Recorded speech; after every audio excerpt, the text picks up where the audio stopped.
Watch this. Bars are straight. Bars are bars are not straight.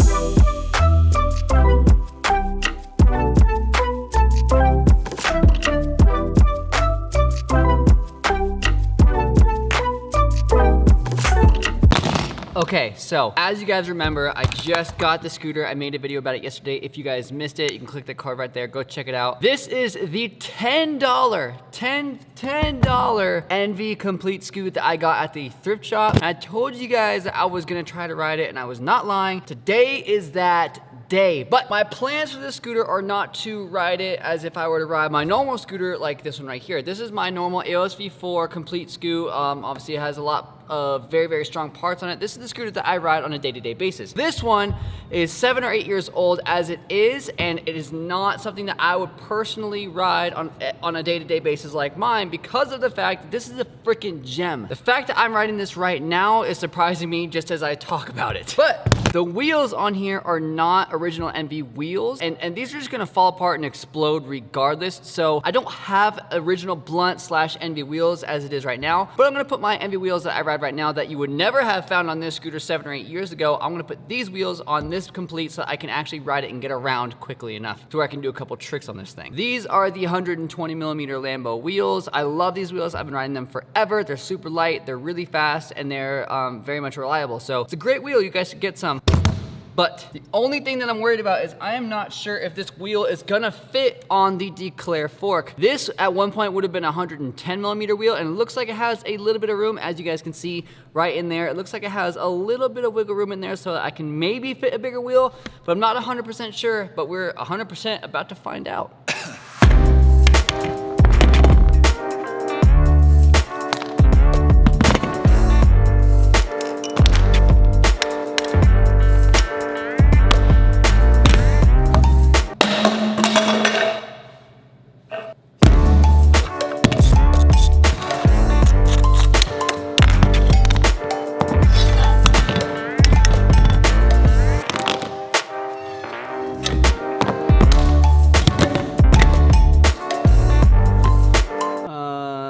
We have a problem.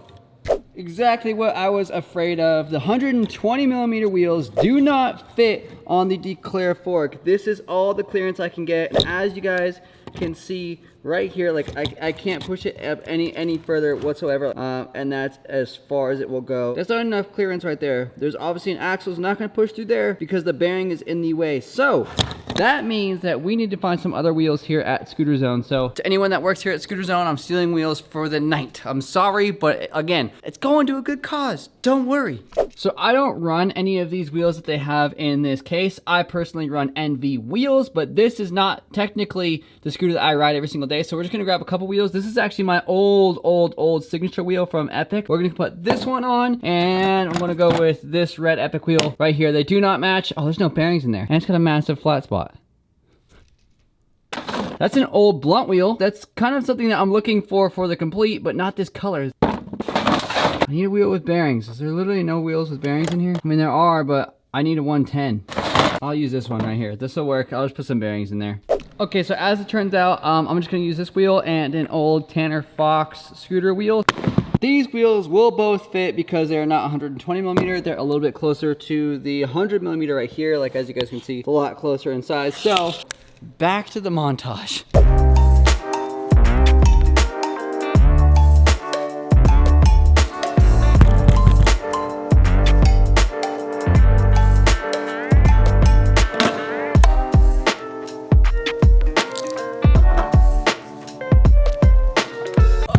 Okay, so the scooter is completely back together. I have the T-Fox wheel on the back and the Raymond Warner signature wheel on the front. Bars are on, although when I tighten it up, it doesn't sound like it's supposed to. Listen.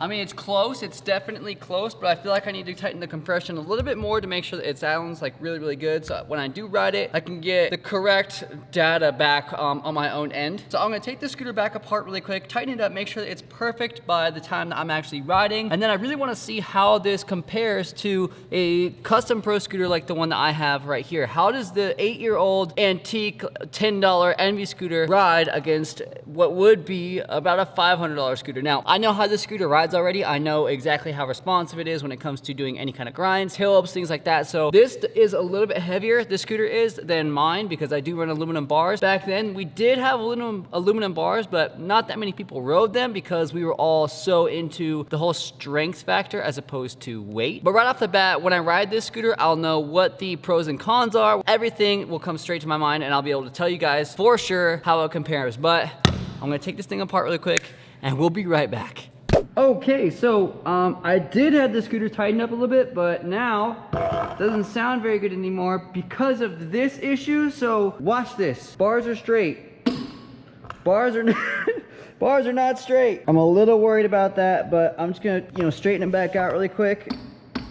All right, and oh my God, we're gonna die. And the fact that I'm the only one here, why do I set myself up like that? I'm the only one here. Now listen to this thing. Not good. We're off to a bad start, AOSV1 Scoot. We're off to a bad freaking start. I know the reason it's doing that is because the slit needs to be bigger in these bars, but it is what it is right now. We're just gonna ride. But before we continue to ride, I need to say a quick prayer to make sure these bars don't fly off. Dear Jesus, if you're up there, you won't let these bars fly off. Thanks. Amen. So let's start it off small by dropping in, hitting this box, and do a quick front side 180, coming back in. Oh wait, oh I forgot, I don't want to grind. I was about to grind right there. Don't want to grind because I don't want to scratch up the bottom of the deck more than it already is. So if you guys are curious if this thing grinds any better, I don't know. We're not doing it. This is going to be specifically air tricks. So we got the jump, nice and easy. Let's do a quick bar spin. We have flanges to deal with now, so that's going to be weird. Haven't ridden with flanges in a very long time. No problem, easy. The bars spin really, really fast because they're chromoly as opposed to aluminum. Plus this headset is freaking incredible. I miss standard headsets as opposed to integrated. They were so sick back in the day and they all seemed to spin better, but you had to deal with headset cups and stuff like that. So I'm kind of glad they're gone, but I more kind of miss them. We've got the bar. Let's get a double whip really quick. You hear that? Not getting any better. All right, double whip. Oh man. So one thing I can say about this scooter, because the deck is smaller, it's lighter weight, which means that with the headset that spins like a freaking maniac, this thing tail whips like no joke. Definitely tail whips faster than my scooter. Although my scooter is my size and lighter, so there is that. It has that going for it. How about a bri flip? Let's do a 180 bri flip air really quick. All right, here we go. Oh no, I didn't mean to do that. I dropped in and I touched the freaking deck. I didn't want to do that. I'm so used to dropping in like that. Bri flip went really well, although tried to slow down when I was coming back. Brake does not work even 10% as good as my new nylon one does on my new Envy stuff. So that's a negative. That's a what? What are you looking at? You should be used to this by now.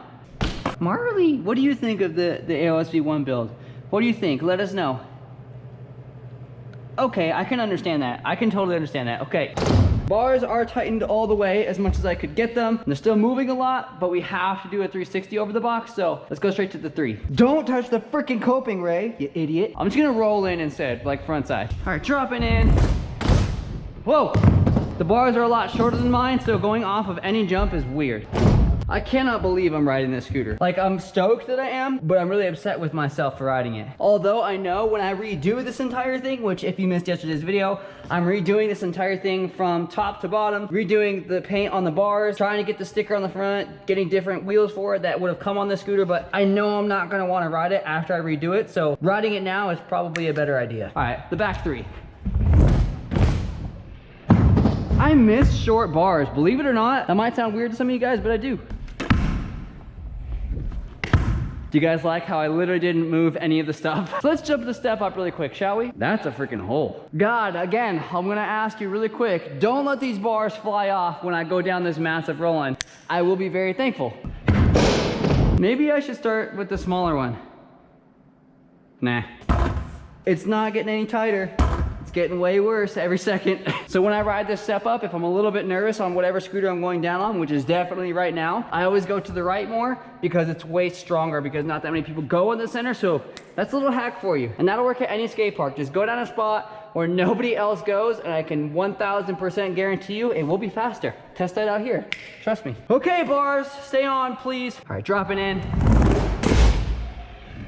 Oh yeah. Actually jumps that really nicely. That was actually beautiful. You guys are probably thinking, well, wait, you put different wheels on there. Of course they're gonna run just fine. That's true, that is absolutely true, but the weight of the scooter being more front heavy changes the actual movement in the air completely. It changes how you come off the lip. It changes how you balance in the air. Everything is changed when your front end is a different weight, especially because I'm used to that one, which is way lighter. Oh, I did it again. No, Ray. Stop putting the freaking deck down, you idiot. You know what the scariest part about this is? If I tag at any point coming back down this, these bars are gonna freaking hurt. So we've done a couple basic tricks so far. We've done a bar spin, we've done a double tail up, we've done a bri flip, and obviously just dropping in things like that. Let's see how something a little more difficult goes. Let's see how the 360 tail up the step up feels. Again, bars, we're on the same team here. You and I, we're on the same team. Just wanted to clarify that. I probably sound like a maniac. I'm literally talking to a scooter. Man, like 3 whips feel like awesome. Even though I'm bending over a little bit in order to do it, feels really, really good. Okay, don't do it again. Don't do it again. Yes, good job, you idiot. Man, I don't know what it is. Like, do I like flanges? Like, I can bar spin so well because for those of you guys that don't know, when I do bar spins, I hover one of my fingers over a little bit, and this helps that because I can kind of flick off of it like that. I kind of like it. And it sounds weird even to me, trust me. Like this little flange right here, like it just makes, like I have a little lip to kind of snap the bars around. Like watch, I'll do a couple more 180 bars and they just come directly to my hand. Not that they don't usually, but maybe it's because it's just different. Maybe, I don't know, but it feels nice. Oh my gosh, it's like perfect. How about downside? Yeah, downside's even better. All right, I know what you're thinking. Ray, are you gonna go upside down? Yes, abso-freaking-lutely. Woo! We'll start it off in the foam pit first because I want to do a front flip, and I ain't front flipping this thing on the Resi because I suck at those on my normal scooter. Oh God, not good, not good. Oh God, this is so bad. This is terrifying. Ow! Oh my God, finger grips are bad. Finger grips are bad. Oh God.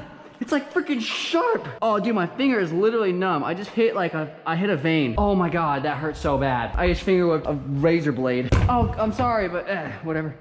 Come on, come back, come on. The feeling has to come back, right? It has to come back, right? About 90% of you guys don't understand my pain right now. So there's a lip on this that you guys don't have on scooters today. I'll put it kind of like this. You can see this is not a flat edge. This is a sharp edge. This freaking sucks. Why did we ever make this? Scooter community, 8 years ago, we were freaking stupid. So freaking stupid. What were you thinking? All right, let's do a front flip in this foam pitch, shall we? All right, dropping in. Front flip's very, very nice. Probably because of the short bars, but still, front flips very, very nicely. The front end being as heavy as it is, snatches those front flips around like unbelievably. It's funny because back in the day, I actually preferred a scooter that had some weight to it, but not that I don't anymore. There are certain tricks that it does help with. Front flips is definitely one of them. 360s are not. Tail ups are one of them. Bar spins, it helps with bar spins. Scooter flip variations, yes and no. So I don't know, there's so many different things. Oh, my finger's coming back. All right, front flip, check. Gotta do the backy. We'll do the backy right here. Don't really feel like doing it up the step up because I can't quite get the speed because the bars are kind of small. Oh my God, the alignment is completely off. Oh no. Okay, these wheels are slower than my Lambos. Could you imagine if I dropped in, did a backy, and this whole entire thing just folded? I would literally cry right now. Absolute cry. Tears out of my face. How's she sounding? Let's not do that anymore. That way I can get my mind off of the absolute fear of dying. Okay, the backy. Backflips, very, very, very nice. Although, don't like the short bars for backies. That's something I do not miss. I can backflip tuck no hander and backflip tail up so much better with bars that are 4 inches taller than this. You guys know it's coming. You know it's coming. The flare. We have to flare. But I don't want to just do one flare because I feel like that's kind of overrated. So we're going to do a back-to-back. So I'll do flare on that side first, then flare on this side. We'll see how it goes. I know with the shorter bars, because I've ridden them before, I rode them for 11 years. I know not to pull off super hard. So I'm gonna pull off just slightly and we should be able to rotate just perfectly. Flare number 1 on the roll-in. Dropping in, pulling out. Easy. Flare number 2. Oh no! I'm trying to land like softly because I'm afraid. I'm afraid to bend anything. I know this scooter has never had this kind of action, and I know that because of the condition that it was in when I got it. So I'm a little worried that it's just not happy with this. How are the spider eggs doing? Oh, they're solid. Our boys are still in there. Oh my God, I'm so afraid. I'm afraid to drop this thing. I'm afraid to like let it bounce and hear what it sounds like, but we have to. Oh, my worst nightmare. It like sounds dialed because it's so freaking loose. That's so bad. No more. Okay, no more until the end. It's making some mythical noise I've never heard. Flare number 1, flare number 2. Gotta land them both this time. Dropping in. Flare 1. Perfect. Flare 2. Even better. Okay, no more flips. I can hear the scooter like stop. It's not very excited about this right now. Ugh. What's another trick that we can do right now? You know what? I'm gonna sacrifice. I'm gonna have to. I gotta get a grind. I have to get a grind because that's the main thing on the scooter that is like super different is the fact that it's not a flat bottom deck. Not many scooters on the market are not flat bottom, at least nowadays. So I wanna go back and relive what it was like to have a curved bottom deck. So I'm just gonna do a lip slide. Oh no, I'm gonna feeble because a lip slide's kind of normal. Feeble grind on the far quarter. Let's see how it goes, but I don't want to do this trick twice. Only once. Still not going to touch the deck over here though, so I'm just going to jump in like this, right? Ooh. Oh yeah, okay, we're done. What is that sound? I don't know what that sound is. That's a bolt. Okay, I know what bolt it is. The bolt that is making noise on the scooter right now is actually on the inside of the scooter. I thought for a second that it was one of the clamp bolts. It's not. The bolt that's actually making noise is the interior compression bolt. So it's the bolt that's on the top of the IHC shim. Therefore, this thing has no reason not to back out. Back then, I remember we did put a lot of Loctite on the threads on this scooter in order to keep it from moving. And that worked beautifully. And that was kind of our method of just letting it kind of set in without backing up. But I don't have any of that installed on this scooter right now. I don't have Loctite on me. I don't have a lock washer on me in order to keep this thing from backing out. And then because of that, we're done. I'm not riding this thing anymore. Although, I do have to give you guys a score as to how this scooter rides compared to the scooter that I have now. Again, we have a lot more technology on this scooter. We've come very far in the past 8 years in the scooter industry. For example, integrated headsets. As you guys can see, there are no cups on this thing. There are cups on this. I do prefer this because of the fact that I don't have to worry about breaking cups or changing cups or anything like that. Although, one thing that is handy when it comes to headset cups is if you damage your headset cup, you can just switch it out. Can't do that on the scooters nowadays. If you screw this part up, you got to get a whole new deck. So that part, I do kind of prefer this, but the fact that this one doesn't stay tight as much as this one does, I'm going to have to give my final score to the AOSV4, aka 8 years later decks. One thing I will give this scooter right now is the headset on this one spins phenomenally. Now, I know it did loosen up a little bit later on in the session, but even before the session started, this one was absolutely phenomenal. I loved this headset. I rode this headset back in the day when we did run headset cups, so this is an awesome headset. If you have it on your scooter right now, that's a little weird because it's a 7-year-old headset, but I mean, if you got it, I'm sure it's working really well. Forks. I love the SOBV3 fork. This is the fork that I have been riding for a very long time. I love it. It's so cool. It's extremely light. It's very reliable. Although I love the shape of this fork. I always have. The other fork that had this kind of shape back in the day, and you can probably tell from the back, a lot of you guys probably don't know the fork, but it was a Scorcher fork. I love both of these forks. I just love the fact that it's different. So this fork performs better than this fork does, but I like the look of this fork a little bit more. So I'm gonna have to give that to that. But for performance wise, the SOBV3 8 years later does perform better, which is a plus. In this specific case, about the only thing that I'll have to give the older scooter is the wow factor, and the fact that I was actually so pleased to ride the scooter because I never thought I was gonna be able to ride an AOSV1 complete scoot like this one I thought it was pretty much out of the question. I wasn't gonna be able to ride one. But when it comes to actual feel, it comes to performance, it comes to speed, it comes to weight, all that kind of stuff, all the weight distribution, it goes to the newer scooters, hands down, hands down. Outperforms this thing like nobody's business. But again, I love this scooter. I love the fact that I was able to ride it. This is probably gonna be the only time that I will ever ride the scooter, so you guys probably will never see another AOS V1, AKA old NV build. Even the MP bars, you probably won't see any more of these on a YouTube channel. Like, I don't wanna say it, but maybe ever again, because they're so rare. Again, especially in this condition. I can see it. Unless you find one that's just been sitting in a shop that has never been ridden, which again, that's gonna be so rare to find that, but you might. But as of right now, this is the best condition that I've ever seen. I do wanna give a huge shout out to Scooter Zone for always letting me come down here and just play around, just enjoy myself with nobody around. I love riding here with, that scared the crap out of me. Screw you, air compressor, you freaking jerk. Don't worry, Marley. The video's done anyway, babe. Like, it's all good, right? Hey, what do you wanna say to everybody? Let them know. Hey, Marley said it best. So until next time, I'm out of here. Later.